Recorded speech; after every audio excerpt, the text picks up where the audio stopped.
What's up, guys? So on this week's episode, I know it's been a while. Thanks Wade for the intro to this week's episode. I thought I'd start this week's episode on a higher note, as last week's episode we ended on quite a bit of a downer, well, 2 weeks ago. So I thought I'd start it off with that. Apparently that's how I sound on YouTube. Thanks Wade for allowing me to use that. Yeah, it's been quite a stressful 2 weeks or so since I last posted a video. I actually didn't even respond to comments. I usually check all the comments and reply to as many as I can, but I apologize for not in the previous video. I was just a bit in a bad mood and not in a nice space. I just posted the video and I shut down YouTube. I stayed off for a while and yeah, I apologize about that. Anyway, things are looking a bit better, so I just want to explain a bit what we did and a bit of diagnosing that we did. So when we went to Jody, he mentioned that the car had a noise. It wasn't a bearing knock, it was a bearing rumble, start of a bearing knock, and then he also said that the car was misfiring and there was also a hard start. So he said we should check the injectors. He thinks that one of the injectors are playing up. When we got home, we stripped, we took the sump down and we checked the crank. There was a few marks on number 2 bearing that we weren't too happy with, so we decided to drop the crank. We took the crank to engineers and they mic'd it up and checked the size, and it was slightly out of spec. So we're thinking that could have caused the clearance issues. Another thing that we picked up was when we removed the plugs, we saw that there was fuel sitting on the piston on number 1. So we put the ignition on and we saw that there was actually a leak from one of the injectors, and what we suspect is that the fuel could have seeped through and into the sump, causing the oil also to get a bit more thin than what it is usually, which could also cause a drop in oil pressure. So there is a few things that we think could have caused it. We're not too sure what exactly caused it, but yeah, that's where we're at. We dropped the sump, we sent the crank away, and we're gonna do a further diagnosing with the injector and then possibly replace the injector. I also, before we go and get into the video, I just want to give a big shout out to Jody for actually helping and assisting. Also with picking it up. Other people probably have just continued after hearing the noise and eventually ran a bearing on the dyno, whereas Jody heard the noise, he stopped completely and he let us know. So I just want to thank Jody for that, because some people would have just gone and continued tuning and eventually just ran a bearing. So thanks for that, Jody. Anyway, let's get into this video. This is the crankshaft after we received it back from the engineers. You can see it's all nice cut and ready to go in. So we're gonna put the bearings in, and then once that's in we can put the crank in, and then we got a set of brand new mains and big ends bearings, so we'll be fitting that, and this is what it looks like at the moment. So we'll fit the bearings. Once the bearings fit, put the crank in, and then we'll start torquing it down. So I won't be doing a step-by-step on how to assemble everything. I've done a few videos on that, so I'll just leave a link to a couple of those videos up over here if you want to get all the torque settings and step-by-step directions on how to do it. But I'm just going to put this on like a time-lapse, and then we're going to assemble and try and get it done as fast as we can.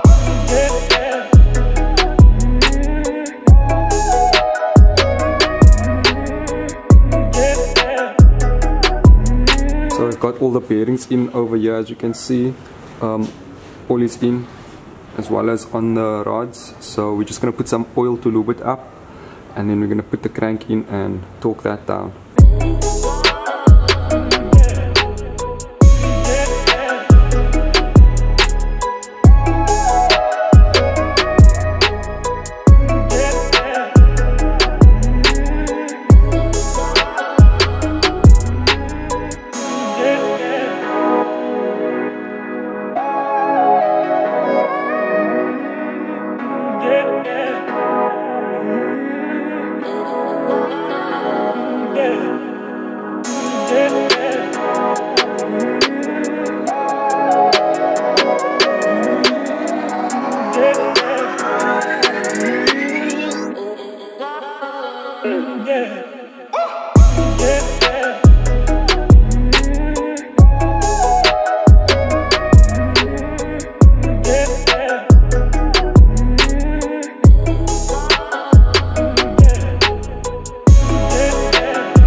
everything torqued up under the crank. We've got the side bolt in as well, and then we also replaced the rear main seal. We put a brand new rear main seal in. That's tightened. All we're gonna do now is prime the oil pump, and then we can get everything in again.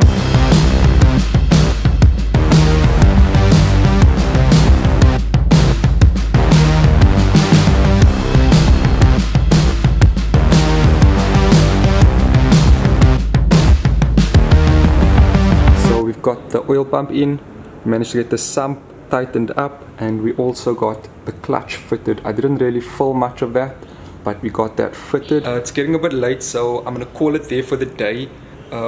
Tomorrow we'll pick up again and we probably fit the gearbox, and then after that we'll tackle the injector, and then hopefully we can get it started. So the plan of action for today is fitting the gearbox. We need to fit the gearbox and then also get the timing fitted, or get the timing put in. Once that is done, we will tackle the injector and we'll see if we can sort that issue out. There is one thing that we might have to try to figure out how we can get around it, is the interior radiator is leaking. So we tried finding and sourcing one, but we can't seem to get the exact one to fit the car, so it's been discontinued. It's very hard to come by, so we need to find out if we can bypass the interior radiator, and then hopefully we can get the car started today. We're actually going to start over here, get the bolt on, and then put the timing in. Once that is in, put the crossbar across, lift the engine up, and then we'll tackle the gearbox.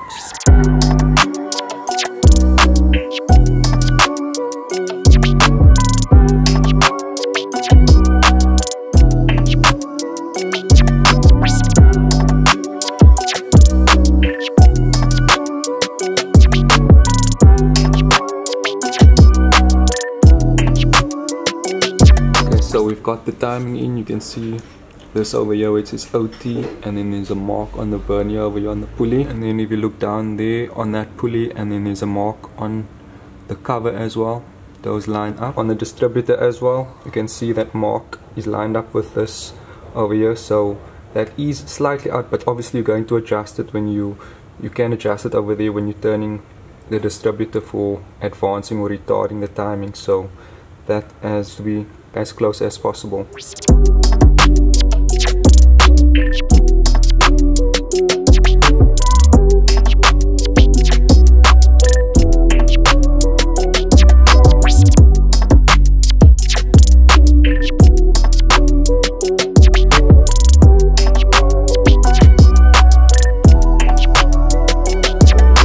We've got the timing in, all the bolts are on, and now we are ready to fit the gearbox.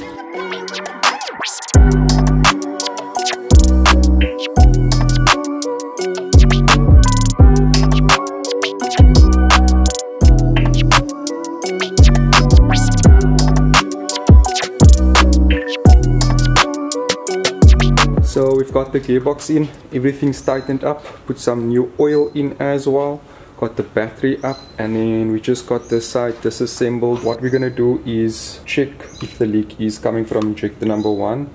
So we'll just put on the ignition and see if it leaks. It shouldn't leak, it should hold pressure. If the plug is on, it could be a wiring problem that's igniting or causing it to fire. And then we're going to take the plug off, and if it doesn't happen with the plug off, then it's a wiring problem. If it happens and the plug is off, then we know it's the injector that is faulty. I hope that makes sense. So there you can see with the ignition on, there's a leak coming from the injector. It should actually be holding its pressure and not leaking until you swing. And now we're going to attempt it again with this plug removed, so you will know that it is the injector or if it's got to do with wiring.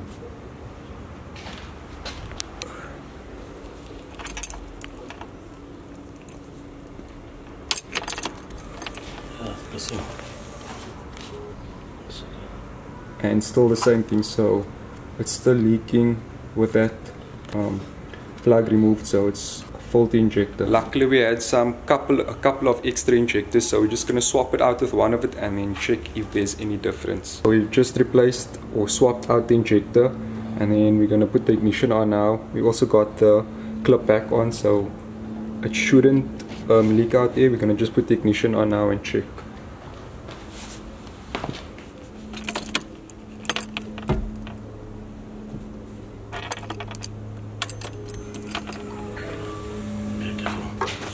You can see there's no leak coming from the injector. So it was definitely the injector that was leaking that could have caused the issue. Day 3. So it's day 3. There's just one more thing that we have to address before we can try and start it up, and that is the interior radiator. We haven't found a solution yet, so we're going to try and bypass it just so that we can get it started until we find a solution, or we can find out, get our hands on the interior radiator that we need, but I'll show you what we're working with now. So as you can see, the interior radiator has been removed. I'm just going to try and take these pipes out, and then from the inside of the bay I'm going to connect it and bypass the radiator until we can find a radiator that fits in this gap. There is a bigger one that we got, I think that comes on the later Mk1s, but it's up against here, so they say you need to modify it and cut this, but I don't think we want to go that route. This is the temporary solution. It's literally just a piece of copper pipe in a U shape that we got that to block it off so it doesn't go inside through the interior radiator, basically bypassing the interior radiator. So that's sorted. Everything else is fine, sorted. Oil is in. We've got the oil pressure gauge in here as well, and I think we can try and start it for the official first start. I've got the coil unplugged. I'm just going to swing to prime the oil pump quickly.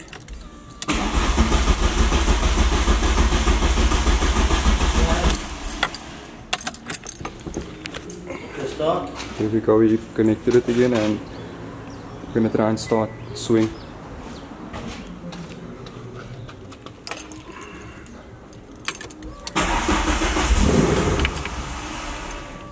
Almost first swing.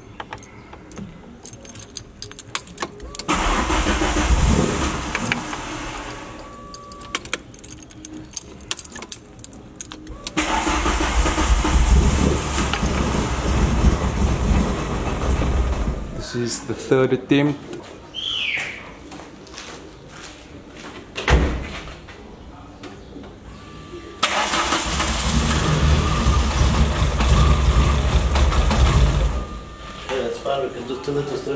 We're just going to loosen and turn the distributor a bit to advance the timing.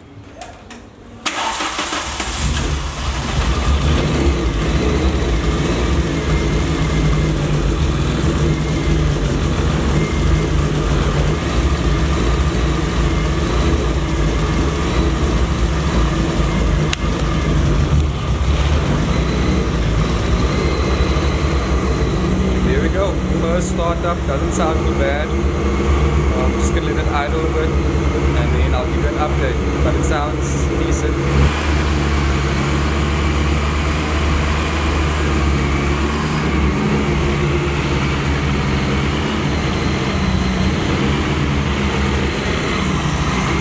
And the oil pressure is over 4. Around 4 bar on.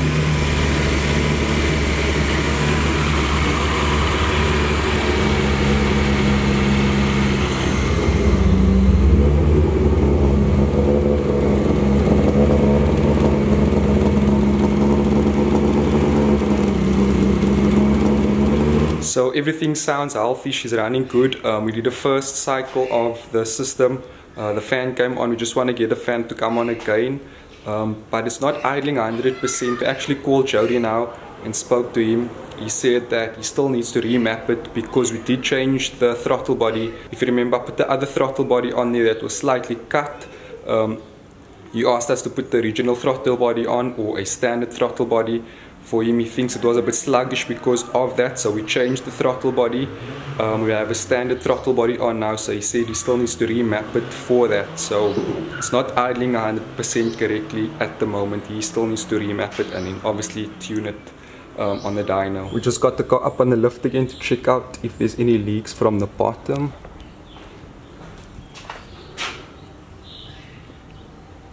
No water leaks, no oil leaks. Everything seems good. I think I'm going to call it over there for this week's episode. It's been a success, I think. We don't want to give it a first drive yet. We're going to take it to Jody on Monday and have it mapped properly, either just for a daily use to drive it in, or we're gonna see how the tuning goes, and he might just tune it properly, like fully.